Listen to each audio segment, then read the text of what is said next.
What's going on? What's going on? I'm Eugene Napoleon. This is Napoleon's Corner. I hope all is well. Before I get started, please make sure you subscribe to the channel. I would greatly appreciate your support. This is actually episode 216, 216. I'm grateful for the episodes, grateful for all of the support and subscribers. I really am. Thank you so much. This particular topic is called habits. Habits. And ironically enough, it couldn't be a better topic to discuss because as you move forward in your life, you start to really understand and you start to pick up on other individuals' habits as they pick up on yours. So when you think about habits, you start to think about habit.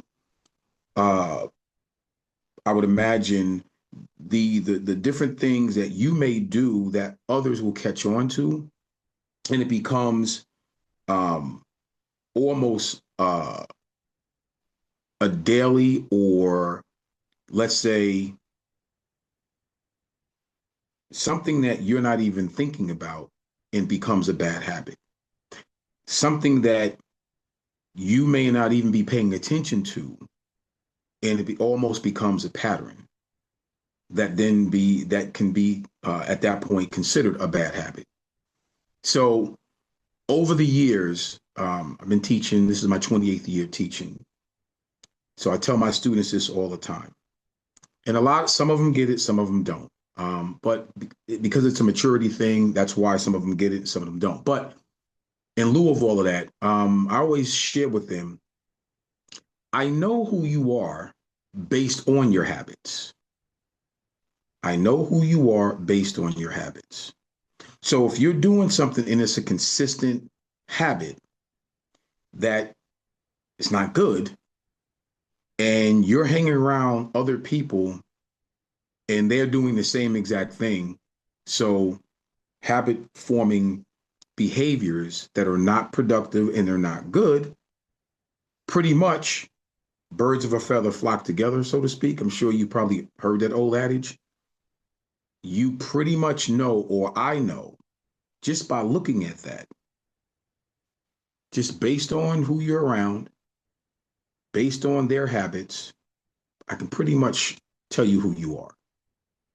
There's no way, if just thinking in a general sense, usually people who don't like to get involved in nonsense, they're not going to put themselves around a whole bunch of other people who are involved in nonsense. It doesn't mesh, it doesn't click, it doesn't work, right? So I know for sure when you're around individuals that it's consistent, their habits are not good, you can kind of see them a mile away. Those habits now become a pattern that is basically who they are. There's nothing you can say about that when somebody calls you out on it or somebody calls that person out. You can't defend that. You can try. I mean, you can try, obviously. I don't want let me take that back. I'm not going to say you can't. You can definitely try. But I know for sure if you want to be successful and you are working towards success, you'll be successful if you work towards success, right?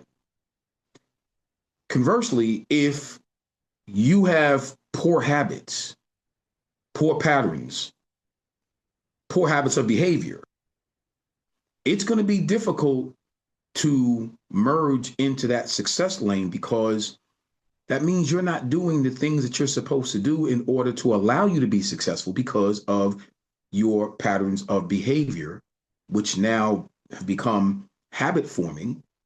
And they just don't want to be around that. They just don't. They just don't. Your core values and work ethic should hit the door before you do. I'm going to say it again. Your core values and work ethic should hit the door before you do. What that means is you are a person with good values. You are a person with a good, strong core of ethics, right? That means your reputation will probably precede you. That means your reputation will probably go before you. So that's what I mean by we'll hit the door before you do. All of that goodness that you worked for will precede you. It'll be out there way before you get there. People will hear about the things that you do, your work ethic and your core value system and all that good stuff, right? Well, once again, conversely, if you are a person and your habits of behavior and patterns of behavior is not good, the same exact thing happens. Your poor attitude, your poor behaviors, your poor habit forming behaviors will hit the door before you do. That stuff precedes you as well. People will hear about what you do in a negative way. They will hear about your negative attitude. They will hear about your poor work ethic. They will hear about you being lazy. They will hear about you not doing, good things, whether it be in business, any occupation, business, school, whatever it may be. They will hear about that because that precedes you just as it would if you were working towards success and if you were a good person and you're doing the right things and all of that. So habits are very important. You can have good habits and you can have poor habits.